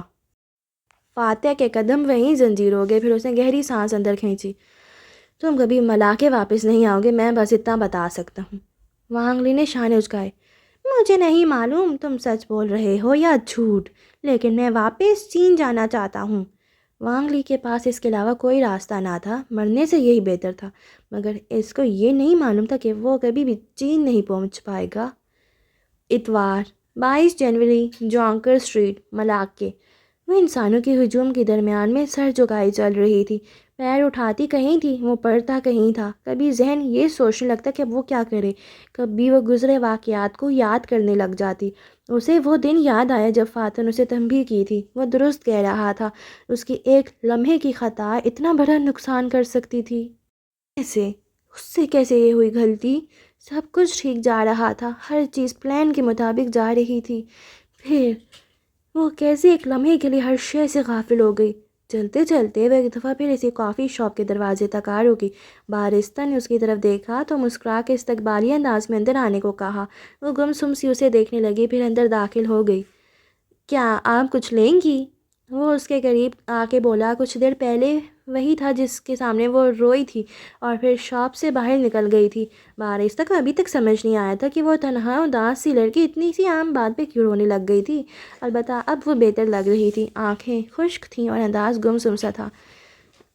میرے پاس پیسے نہیں ہیں، میں دور سے سفر کر کے آئی ہوں، اکیلی ہوں، وہ اٹک اٹک کے کہہ رہی تھی۔ فکر نہ کریں، ایک اب ہمارے اوپر ہے، آئیے۔ وہ اسے میز تک لے آیا، اسے من پسند کافی پوچھی اور خود واپس کاؤنٹر کی طرف چلا گیا جہاں 2 3 گاہک آن کھڑے ہوئے تھے۔ وہ شیشے والے دروازے کے ساتھ بیٹھی گمسم سی باہر دیکھ رہی تھی۔ باغ کے سرسبز درختوں کے درمیان وہ ایزل اور کینوس سیٹ کیے پینٹ کرتی دکھائی دے رہی تھی۔ رنگ کے دھبے انگلیوں اور بازوں پہ بھی لگے تھے۔ وہ گردن جھکائے مسکراتے ہوئے رنگ بھر رہی تھی۔ جب آہٹ پہ چونکی سر اٹھایا تو دیکھا وہ سامنے سے چلا آ رہا تھا۔ آج اس نے بھورا کرتا پاجامہ پہن رکھا تھا، سیاہ کبانے دار تھی۔ اسے دیکھ کے تھکان سے مسکرایا۔ آپ تھکے تھکے لگتے ہیں ولی عہد برونائی۔ سن باؤ کو روانہ کر کے آیا ہوں، ساتھ میں شاہی مورخ کو وہ بھی سب لکھوایا جو ہم نے کتاب میں پڑھا تھا۔ سن باؤ عزت سے ہماری کہانی سے الگ ہو چکا ہے اور ثابت ہوا کہ اس قصے کو ایڈم نے نہیں، میں نے کتاب کا حصہ بنایا تھا۔ تالیہ برش رکھنے لگی تو وہ بے دھیانی سے ہاتھ سے پھسل گیا۔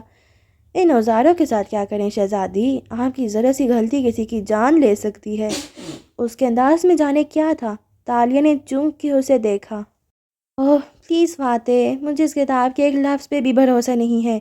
وہ برا مان گئی۔ میں آپ کی جان نہیں لوں گی، بے فکر رہیں۔ معلوم نہیں کیا حقیقت ہے، کیا فسانہ ہے۔ فاتح نے شانے اچکائے ہوئے اس بارے میں سوچنا نہیں چاہتا تھا۔ آپ نے اپنے استعفے کے بارے میں کیا فیصلہ کیا؟ کچھ دیر بعد وہ دونوں ساتھ ساتھ باغ کے درمیان روش پہ چل رہے تھے جب تالیہ نے پوچھا، مجھے نہیں معلوم۔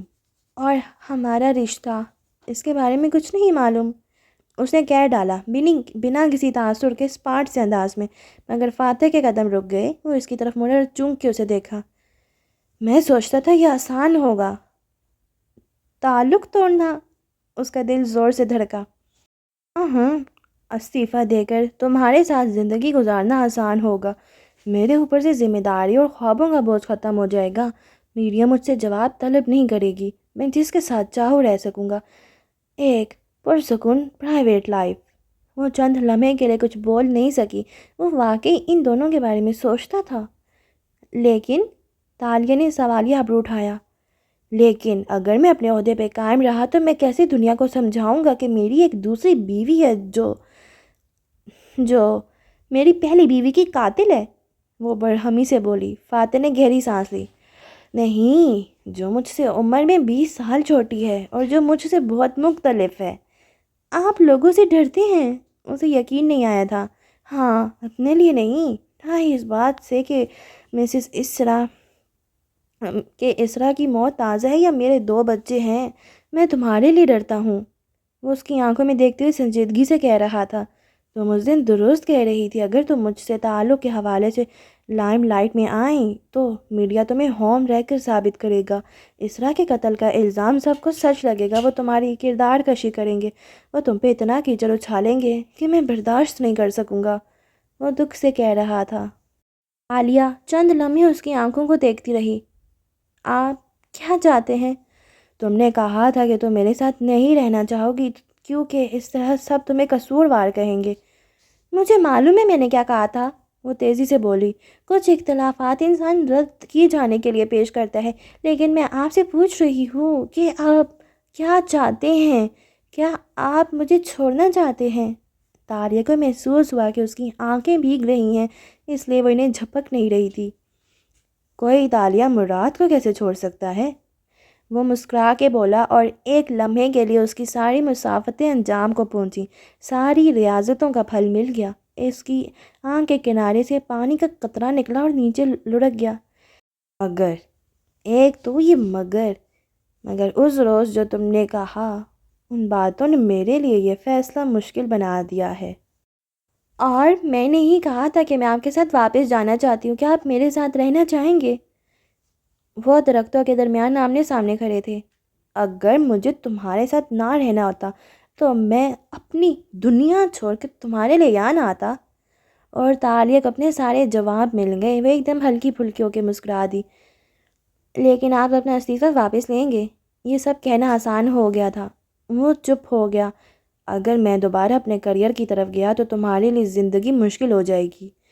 ہو جائے۔ وہ ابھی تک مسکرا کے اس کو دیکھ رہی تھی۔ اور تم میرے سب مسئلوں میں آخر تک میرے ساتھ رہو گی؟ میں نے آپ سے بہت پہلے کہہ دیا تھا کہ اگر سارے ملیشیا میں کوئی بھی آپ پہ یقین کرنے کو تیار نہ ہو، تب بھی میں وہ واحد انسان ہوں گی جو آپ کے ساتھ کھڑی ہوں گی۔ کیا آپ کو ابھی بھی تالیہ کی ہمت پہ شک ہے؟ ہم اسی لیے یہاں کھڑے ہیں کیونکہ تمہارے اعصاب اسرا کے قتل کا الزام نہیں سہ سکے تھے۔ مگر میں نے سبق سیکھ لیا ہے، وہ میری غلطی تھی، اب میں اس کو نہیں دہراؤں گی۔ وہ کچھ کہے بنا آگے بڑھ گیا تو وہ اس کے پیچھے آئی۔ اگر آپ میرے ساتھ رہنا چاہتے تو اتنا عرصہ مجھے بتایا کیوں نہیں؟ اور وہ گھوم کے اس کے سامنے آنے لگی جب ایک عجیب سی آواز آئی۔ زن سے ایک تیر قریبی درخت میں پیوست ہوا۔ تالیہ تیزی سے نیچے ہوئی۔ یکے بعد دیگر تیر چل رہے تھے اور درختوں میں پیوست ہو رہے تھے۔ چند لمحے کے لیے اس کا ذہن بالکل سن ہو گیا تھا۔ وہ محسوس کر سکتی تھی کہ فاتح اس کے ساتھ زمین پہ جھکا ہوا ہے، اس کو نیچے رہنے کا کہہ رہا ہے اور پھر چلا چلا کے سپاہیوں کو بلا رہا ہے۔ عجیب خوف زدہ کر دینے والی گھڑی تھی وہ۔ وہ چہرے کے سامنے بازوں کی کینچی بنائے سر نویرے بیٹھی تھی۔ وہ حملہ آور تھا آقا۔ سپاہیوں کے آتے ہی بھاگ گئے اور محل میں کہیں گم ہو گئی، یا کیا معلوم باہر نکل چکے ہو۔ اس نے سر اٹھایا تو ارد گرد جھمگٹا لگ چکا تھا۔ مراد راجہ کی پریشان اور غصیلی شکل سب سے پہلے نظر آئی۔ مراد نے ہاتھ سے اسے سہارا دیا تو وہ اس کے سہارے سے اٹھی، پھر اس کے کندھے سے لگ کے کھڑی ہو گئی۔ یہ زہر میں بجھے تیر تھے۔ فاتح نے ایک تیر درخت کے تنے سے کھینچ نکالا اور پہلے اس کے پھل کو دیکھا، پھر نظر اٹھا کے مراد کو۔ درختوں کے باعث وہ نشانہ نہیں لے سکے، عجلت میں لگتے تھے، مگر وہ ڈرانے نہیں مارنے آئے تھے۔ مجھے کیوں کوئی مارنا چاہے گا؟ وہ دھیمی آواز میں بولی۔ اب تو ہر چیز ٹھیک ہو چکی ہے۔ کیا واقعی؟ فاتح ابھی تک تیر کے پھل کا معائنہ کر رہا تھا۔ مراد کے ماتھے پہ شکنوں کا جال بچھا تھا۔ اس نے ہاتھ کے اشارے سے سپاہیوں کو اشارہ کیا اور خود ان کے ساتھ آگے بڑھ گیا۔ فاتح نے اسے کوہنی سے تھاما اور اسے لیے محل کی طرف چل دیا۔ وہ پریشان لگتا تھا۔ وہ بھی قطرے شل سی اس کے ساتھ چل رہی تھی۔ انتہائی صدمے سے وہ سنبھل چکی تھی، لیکن تعجب ابھی تک برقرار تھا۔ مجھے کون مارنا چاہے گا؟ اور ذہن مزید بیدار ہوا تو صبح کے سویرے کی طرح دماغ کے خانوں میں روشنی بھرنے لگی۔ ظاہر ہے وہ شخص جس کی گردن پہ تم نے چاقو رکھا تھا، وہ غصے سے بولا۔ اس کی کوہنی نے اس کے کمرے کے دروازے تک پہنچ کے چھوڑی تھی۔ اب تم یہیں رہو گی اندر، سپاہیوں کے حصار میں، وہ فکر مندی اور برہمی سے کہہ رہا تھا۔ ہر چیز ہمارے منصوبے کے مطابق جا رہی ہے، ہم ذرا سی بھی غلطی افورڈ نہیں کر سکتے۔ تالیہ نے آسمات میں سر ہلا دیا۔ جب موت کو پا لینے کی امید بن جائے تو جان جانے کا خوف کتنا بڑھ جاتا ہے۔ وہ بہت بہادر تھی، آج وہ ڈر گئی تھی۔ وہ مجھے نہیں مار سکتا، آپ فکر نہ کریں، اس نے فاتح سے زیادہ خود کو تسلی دی۔ وہ پلٹنے لگا جب وہ ایک دم بولی، اگر اسے مجھے مار دیا اور میں آپ کے ساتھ واپس نہ جا سکی تو؟ وہ آہستہ سے پلٹا اور افسوس سے اسے دیکھا۔ کیا تم کوئی اچھی بات نہیں کہہ سکتی ہیں؟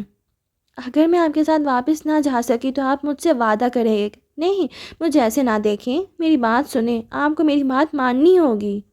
کہو۔ مجھے کچھ بھی ہو جائے، لیکن آپ اپنے خوابوں سے دستبردار نہیں ہوں گے۔ آپ اپنا استعفیٰ واپس لیں گے اور اس عہدے تک پہنچیں گے جو برسوں سے آپ کا خواب تھا۔ آپ ایسا کریں گے نا فاتح؟ وہ مشالوں سے روشن قدیم راہداری میں کھڑے تھے، ان کے سائے دیوار پہ پڑ رہے تھے اور ماحول میں انجانا سا خوف دھرایا تھا۔ میں استعفیٰ واپس لے لوں گا اور ہم تینوں ایک ساتھ واپس جائیں گے، میں یہ وعدہ کرتا ہوں، تسلی دلانے والے انداز میں کہہ کے فاتح نے اسے اندر جانے کو کہا اور خود آگے بڑھ گیا۔ آدھی رات کو شہزادی تاشا کی خواب گاہ میں مدھم بتیاں جلتی دکھائی دے رہی تھیں۔ وہ بستر پہ چت لیٹی چھت کو دیکھ رہی تھی، ذرا سی آہٹ پہ چونک چونک جاتی، تکیے تلے رکھے خنجر تک ہاتھ جاتا، پھر سر چھٹک دیتی۔ دفتر وہ بستر سے نکلی، بال باندھے، چمڑے کے اونچے جوتے پہنے اور سر پہ شال لپیٹے کھڑکی کی طرف آئی۔ بنا آواز کے وہ باہر کود گئی۔ تھوڑی دیر بعد وہ استبل سے اپنا گھوڑا نکال رہی تھی۔ دفتر قدموں کی چاپ سنائی دی۔ اس نے تیزی سے خنجر نکالا اور دیوار کے ساتھ جا کھڑی ہوئی، سانس روک لی، خنجر تان لیا۔ اگر حملہ آور اس کا تعاقب کر رہا تھا تو وہ تالیہ، وہ اکتا کے اسے آواز دے رہا تھا۔ فاتح کی آواز نے ایک دم خنجر پہ اس کی گرفت ڈھیلی کر دی۔ وہ اوٹ سے باہر نکلی۔ آپ یہاں کیسے؟ وہ چوکھٹ پہ کھڑا تھا، کچھ فکر مند، کچھ خفا لگتا تھا۔ آستینیں موڑ رکھی تھی اور ابرو بنچے ہوئے تھے۔ کیونکہ میں نے تمہاری حفاظت کے لیے بہت سے سپاہیوں کو مامور کر رکھا ہے۔ تم کمرے سے نکلو گی تو مجھے خبر ہو جائے گی۔ پھر تاریک استبل پہ نظر ڈالی۔ تم اس وقت کہاں جا رہی ہو؟ وہ مسکرا دی۔ چلیں گے میرے ساتھ؟ آپ کی کافی؟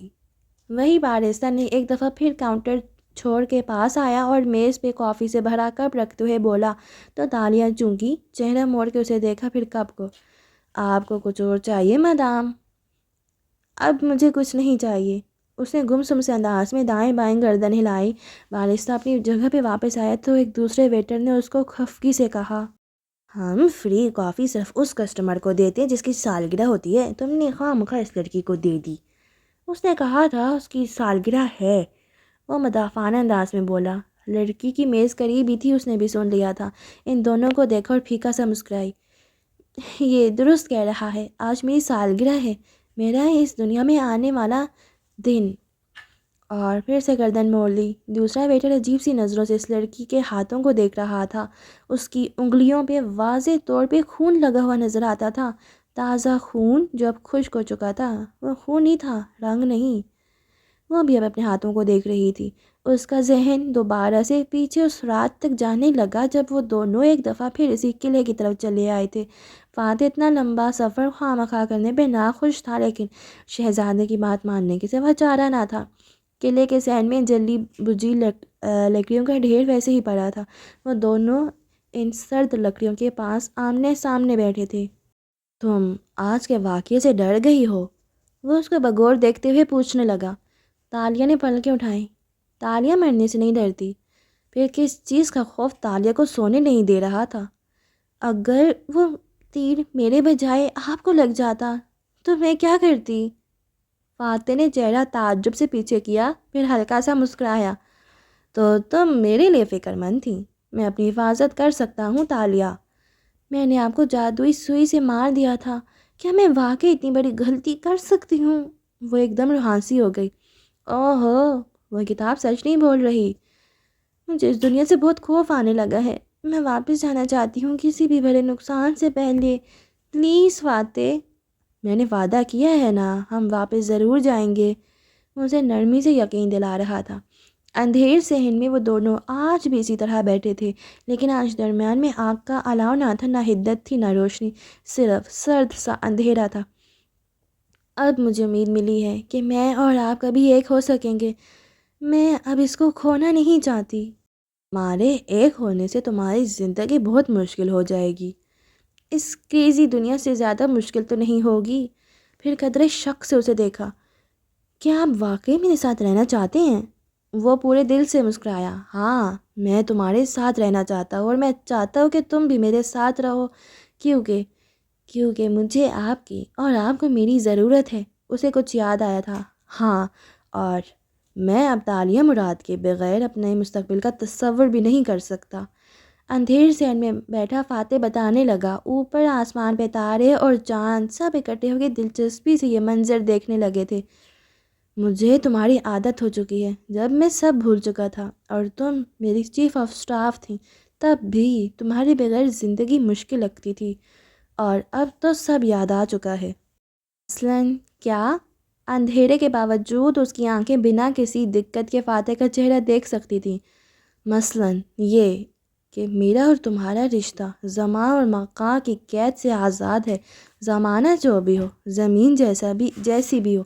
فاتح رمضان، تالیہ مراد کے بغیر نامکمل ہے۔ جو تم میرے لیے ہو تالیہ، وہ میرے لیے کبھی کوئی نہیں بن سکا۔ جو تمہاری جگہ ہے میرے دل میں، وہ کبھی کسی کی نہیں ہو سکی۔ تمہارے لیے جو فونڈنس محسوس کرتا ہوں وہ فونڈنس؟ شہزادی نے ناگواری سے آبرو اٹھائے۔ صرف فونڈنس؟ آپ کو اپنے احساسات بس یہی لگتے ہیں؟ شاید آپ کو کبھی کسی سے محبت نہیں ہوئی، شاید، ورنہ آپ کو اپنے احساسات کے درست نام معلوم ہوتے۔ اس نے مسکرا کے تالیہ کو دیکھا۔ یعنی آپ کو محبت ہوئی ہے شہزادی؟ جی مجھے ہوئی ہے، اور میں اتنی بہادر ہوں کہ سرِ عام اعتراف کر سکتی ہوں۔ وہ اٹھ کھڑی ہوئی تو فاتح نے گردن اٹھا کے اسے دیکھا۔ جانتا ہوں۔ وہ چونکی رنگ بدلا، پوچھنا چاہتی تھی کہ کیا بات، کیسی بات، لیکن لبوں سے بس یہی پھسلا۔ کب سے؟ تقریباً 557 برس سے۔ چند لمحے کے لیے وہ سانس نہیں لے سکی۔ وہ ہمیشہ سے جانتا تھا وہ اس کے لیے کیا محسوس کرتی ہے۔ ایسے شخص کو وہ کیا کہے، ظالم یا… اگر آپ کو لگتا ہے کہ آپ میرے لیے صرف فونڈنس محسوس کرتے ہیں تو آپ خود اپنے آپ کو اب نہیں جانتے۔ وان فاتح تنک کے پیچھے سے بولی تو اس نے شانے اچکا دیا۔ وہ جھک کے لکڑیوں کو اٹھا رہا تھا، غالباً اسے آگ جلانی تھی۔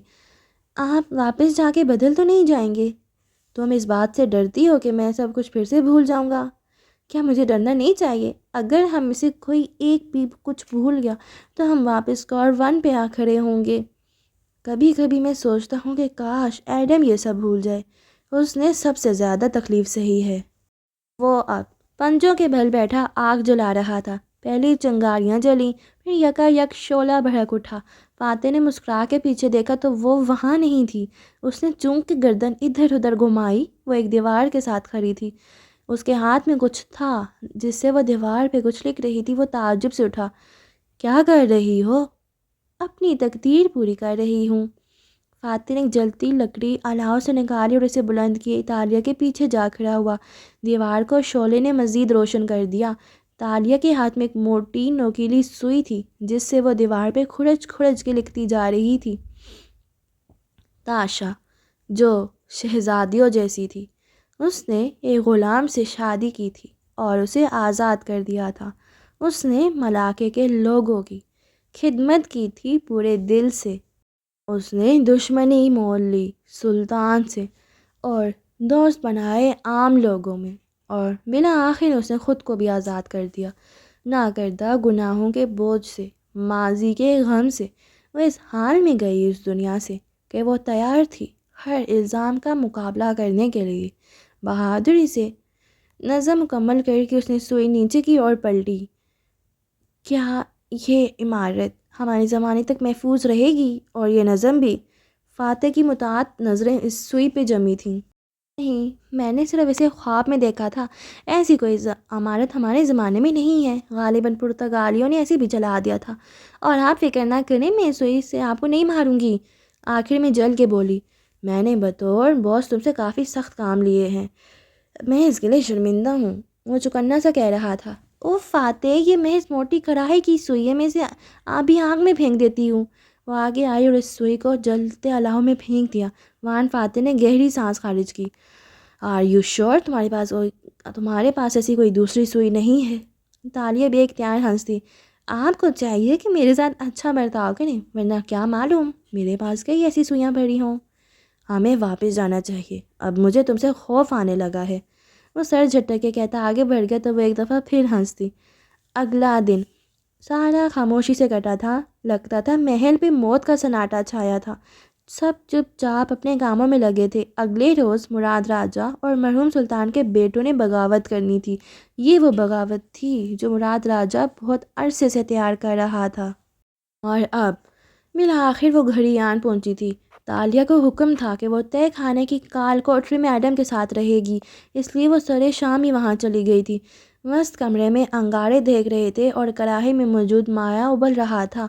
وہ ڈوئی ہلاتی، خلا میں دیکھتی کسی سوچ میں گم تھی۔ کھلے بال شانوں پہ گر رہے تھے اور کان پہ ایک سوکھا پھول لٹکا تھا۔ ایڈم کمرے کے دوسرے کونے میں دیوار کے ساتھ فرش پہ بیٹھا تھا، گھٹنوں پہ کتاب رکھی تھی جس کو وہ دیے کی مدھم روشنی میں پڑھ رہا تھا۔ گائے بگائی نظر اٹھا کے اسے بھی دیکھتا جو کسی خیال میں غرق نظر آتی تھی۔ آپ اداس کیوں ہیں؟ اب تو وہ کہہ چکے ہیں کہ وہ آپ کے ساتھ ایک نئی زندگی کی شروعات کرنا چاہتے ہیں۔ تالیہ نے نظروں کا رخ اس کی طرف موڑا، پھر ڈوئی رکھی اور دونوں ہتھیلیوں پہ تھوڑی گرا دی۔ اور اگر پھر سے وہ سب کچھ بھول گئے؟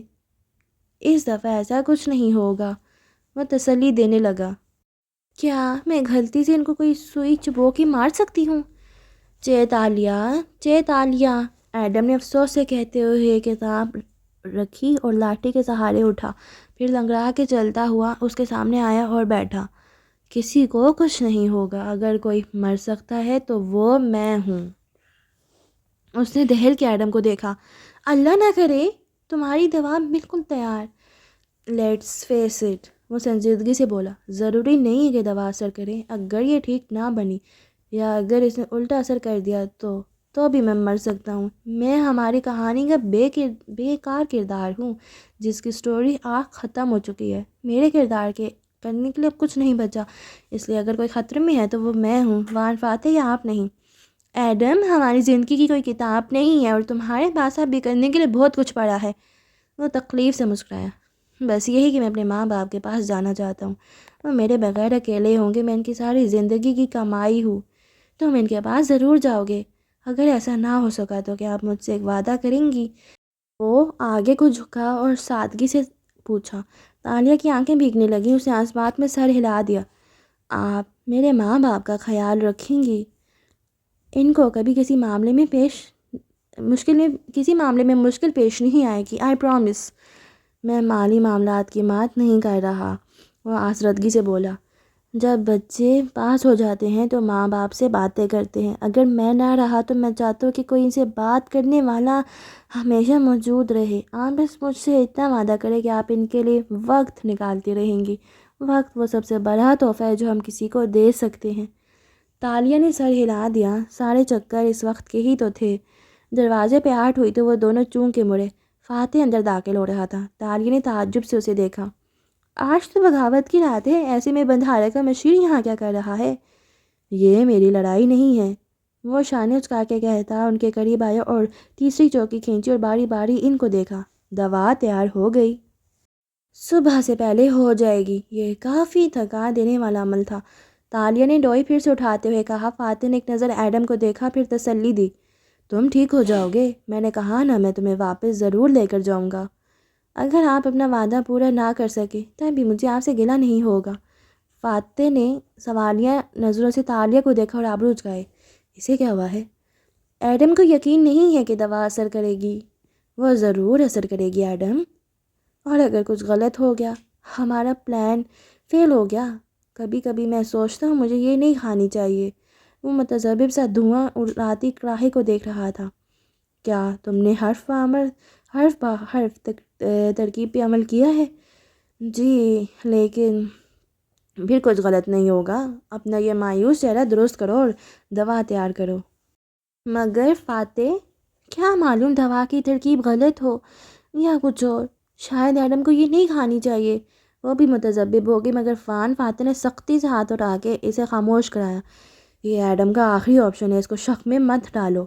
ایڈم نے سر ہلا دیا اور تہہ خانے میں پھر سے خاموشی چھا گئی۔ کڑاہی سے نکلتے دھوئیں کے مرغولے اوپر اٹھ اٹھ کے فضا میں گم ہونے لگے۔ اب ہم ساری رات کیا کریں گے؟ وہ دھیرے سے بولی۔ صبح کا انتظار، ایک روشن صبح کا انتظار۔ فاتح اوپر چھت پہ بنے روشن دان کو دیکھ کے کہہ رہا تھا۔ فی الوقت سب کچھ پلان کے مطابق جا رہا تھا۔ جس وقت راجہ مراد کے سپاہی مرسل شاہ کے محل کو اپنے قبضے میں لے چکے تھے اور مرسل کو نیند سے اٹھا کے زنجیروں میں جکڑے قید خانے میں بند کر رہے تھے، اس کوٹری میں جلتا الاؤ بجھ چکا تھا۔ کڑاہی اب ٹھنڈی تھی، سارا مایہ سوکھ کے ایک سفید سفوف میں بدل چکا تھا، مٹھی بھر سفوف۔ ایڈم بن محمد اب اس سفوف کو پانی کے گھونٹوں کے ساتھ نگل رہا تھا۔ سفوف ختم ہوا تو اس نے جام رکھا اور گہری سانس لے کر ان دونوں کو دیکھا جو سانس روکے اسے دیکھ رہے تھے۔ ترکیب کے مطابق دوا کھا کے مجھے سو جانا چاہیے، جب میں اٹھوں گا تو بالکل تندرست ہو چکا ہوں گا۔ میں اب سونے جا رہا ہوں، مجھے ابھی سے نیند آ رہی ہے۔ اس نے لاٹھی اٹھائی اور کھڑا ہو گیا۔ تالیاں مراد اور فکر مندی کے ملے جلے تاثرات سے اسے دیکھ رہی تھی۔ کیا وہ دوبارہ ایڈم کو دیکھ پائے گی، وہ بھی تندرست حالت میں؟ اس کا جواب صرف وقت کے پاس تھا۔ سلطنت ملاکا پہ آج صبح کا سورج بہت سی تبدیلیاں لیے طلوع ہوا تھا۔ مرسل شاہ قیدی بن چکا تھا۔ ملکہ یاسو ایک روز پہلے ہی محل سے فرار ہو چکی تھی۔ گزشتہ سلطان کے بیٹے تخت پہ قابض ہو چکے تھے اور مراد راجہ ان کا بندھارا تھا۔ بنگارا ملایا کے مطابق یہ باغی شہزادے چند ہفتے حکومت کر سکے تھے۔ مراد نے ان کی فوج کو استعمال کیا، ان کے ذریعے مرسل کو ہٹایا اور چند ہفتے بعد ان شہزادوں کا بھی پتہ صاف کیا اور خود سلطان بن بیٹھا۔ مگر ابھی یہ سب ہونے میں کافی وقت تھا، اس لیے فی الحال وہ صرف بندھارا تھا اور درست موقع کا انتظار کر رہا تھا۔ مرسل کو اسے اپنے محل کے قید خانے میں ڈالا تھا اور سپاہیوں کی بھاری نفری اس پہ پہرے کے لیے تعینات کر رکھی تھی۔ اس تنگ و تاریک کال کوٹری میں قید مرسل شاہ کی حالت عجیب ہو رہی تھی۔ رات اس کو نیند سے اٹھایا گیا تھا، اس لیے وہ ابھی تک شب خوابی کے پجامے قمیص میں ملبوس تھا۔ بال بکھرے تھے اور دیوار کے قریب سکڑا بیٹھا تھا۔ یہ وہی قید خانہ تھا جہاں ایک زمانے میں ایڈم بن محمد کو قید کیا گیا تھا۔ خیر، وقت کی بات تھی۔ مرسل ناخن چباتے ہوئے فرش کو دیکھ رہا تھا جب اسے احساس ہوا سامنے کوئی کھڑا ہے۔ چونک کے سر اٹھایا تو دیکھا سلاخوں کے پار مراد راجہ کھڑا تھا، اٹھی گردن، لبوں پہ تمسکرانہ مسکراہٹ اور آنکھوں میں تپش۔ مراد کی شاہی پوشاک اور ماتھے کی پٹی سے لٹکتی سنہری زنجیریں بتاتی تھی کہ وہ نئے سلطان کبھی منظور نظر ہے۔ مراد راجہ! وہ غصے سے اٹھا اور سلاخوں کی طرف آیا، پھر انہیں پکڑ کے جھٹکا دیا اور مراد کو گھورا۔ تم نے اچھا نہیں کیا میرے ساتھ، میں نے تمہیں دوست سمجھا تھا۔ اب بھی بہت لوگ مجھے دوست سمجھتے ہیں، خدا معلوم ان کا انجام کیا ہوگا، مراد نے داڑھی کھجاتے ہوئے کہا۔ مجھے یہاں سے نکالو مراد! وہ سلاخوں کو پکڑے غصے اور بے چینی سے بولا تو مراد نے سر سے پیر تک اسے دیکھا۔ جانتے ہو ابھی تک زندہ کیوں ہو؟ پھر اس کا جواب کے انتظار کیے بغیر بولا، کیونکہ تم نے ہمیں بتانا ہے کہ یاسو کہاں ہے۔ مجھے نہیں معلوم وہ عورت کہاں ہے، وہ ضد ہو کے بولا۔ بکھرے بال، بے ترتیب حلیے والا مرسل سراخے پکڑے کھڑا عجیب بے بس سا لگتا تھا۔ یاسو کو بغاوت سے پہلے تم نے کہاں بھیجا ہے، وہ ابھی تک ہمارے ہاتھ کیوں نہیں لگی؟ میں نے اسے کہیں نہیں بھیجا، مجھے نہیں معلوم۔ مرسل غصے سے کف اڑاتا اب زور زور سے مراد کو لان تان کرنے لگا۔ مراد سپاٹ چہرے کے ساتھ آگے بڑھ گیا۔ یاسو کی تلاش میں پوری سلطنت میں سپاہیوں کو دوڑایا گیا ہے، لیکن اس کا کچھ پتہ نہیں چلا۔ شاید مرسل نے اسے چین بھیج دیا ہے، عارف کہتی ہوئے اس کے قید خانے کی سیڑھیاں چڑھ رہا تھا۔ مراد نے سوچتے ہوئے ہنکار ابھرا۔ مرسل نے اسے بھیجا ہے، یعنی مرسل کو بغاوت کا علم تھا۔ اگر ایسا تھا تو وہ خود کیوں نہیں بھاگا؟ مراد نے نفی میں سر ہلایا۔ یاسو کو کسی اور نے بھیجا ہے، اسے بغاوت کی مخبری ہو گئی تھی، وہ مرسل کو چھوڑ کے پہلے ہی نکل گئی تاکہ اس کی جان بچ جائے۔ یاسو ملکہ تھی، اس نے بغاوت کو برا وقت کچلنے کے بجائے بھاگ جانے کو کیوں ترجیح دی؟ عارف نے پوچھا تو آواز میں حیرت تھی۔ اسے مرسل کی طاقت پہ بھروسہ نہ رہا تھا، یا شاید اس نے ہماری بغاوت کو اس کے اصل قد سے بڑا سمجھا تھا۔ وہ ڈر گئی اور بھاگ گئی۔ وہ دونوں محل کی راہداری میں آ گئے تھے، اونچی کھڑکیوں سے روشنی چھن کے اندر آ رہی تھی۔ مراد کمر پہ ہاتھ باندھے آگے چل رہا تھا اور عارف پیچھے۔ دفتر عارف اس کے برابر آیا اور سرگوشی میں بولا، آدم نے آج صبح دوائی کھا لی ہے راجہ؟ مراد نے چونک کے اسے دیکھا۔ اس کی حالت کیسی ہے؟ میں صبح اس کے کمرے میں گیا تو وہ بخار میں پھڑک رہا تھا اور عارف خاموش ہوا تو مراد نے تیزی سے کہا، کیا عارف؟ اس کے ہاتھ خراب ہونے لگے ہیں۔ مراد نے سینے میں قید سانس آزاد کی اور سختی سے آنکھیں میچیں۔ یعنی وہ غور سے مرے گا؟ اس ترکیب کے مضر اثرات میں کوڑ کا مرض شامل تھا، تیزی سے پھیلتا کوڑ جو اس کی جان لے لے گا۔ راہداری میں ایک دم ویرانی سمٹ آئی، کھڑکی سے اندر آتی چونٹیوں کی قطار کیا سہم کی دونوں کی گفتگو سننے لگی۔ مشالوں نے اپنے شعلے افسوس سے نیچے کر لیے اور ہوا اپنا سانس روک کے ساخت ہو گئی۔ کتنی دیر لگے گی اس کو مرنے میں راجا؟ آج رات تک کوڑ اس کے سارے جسم پہ پھیل جائے گا، وہ کل کا سورج نکلنے سے پہلے مر جائے گا۔ مراد کا چہرہ سرد اور سپاٹ تھا۔ شہزادی تاشا کو آپ کیا کہیں گے؟ وہ بہت واویلا کریں گی، عارف نے ڈرتے ڈرتے پوچھا۔ میرے پاس اس مسئلے کا حل موجود ہے عارف، تم نے کیا سمجھ رکھا ہے مجھے؟ مراد نے ابرو اٹھائے اور مسکرایا، اس کے چہرے کی جھریاں اور آنکھوں کی چمک عارف کو صاف صاف دکھائی دے رہی تھی۔ اور اسی کے ساتھ گائز آج کے ایپیسوڈ کو میں ادھر ہی اینڈ کر رہی ہوں، اور کل آنے والی ایپیسوڈ چیپٹر نمبر 21 کی آخری ایپیسوڈ ہوگی۔ بٹ گائز یہ کیا ہو گیا بھائی؟ مراد راجہ اتنا شیطان کیسے نکل رہا ہے؟ اوف یار، ایڈم نہ مرے، اتنا اچھا کیریکٹر تھا یار، میرا فیوریٹ تھا وہ۔ ایڈم نہیں مرنا چاہیے، پتہ نہیں کیا ہوگا، اب تو یہ اگلی ایپیسوڈ میں ہی پتہ چلے گا۔ اگر آپ لوگ بھی جاننا چاہتے ہیں تو میرے چینل کے ساتھ جڑے رہیے اور سبسکرائب کر دیں میرے چینل کو، تاکہ جب میں کل ایپیسوڈ اپلوڈ کروں تو آپ لوگوں کو بھی پتہ چل جائے۔ تب تک کے لیے اپنا ڈھیر سارا خیال رکھیں، مجھے دیں اجازت، اللہ حافظ۔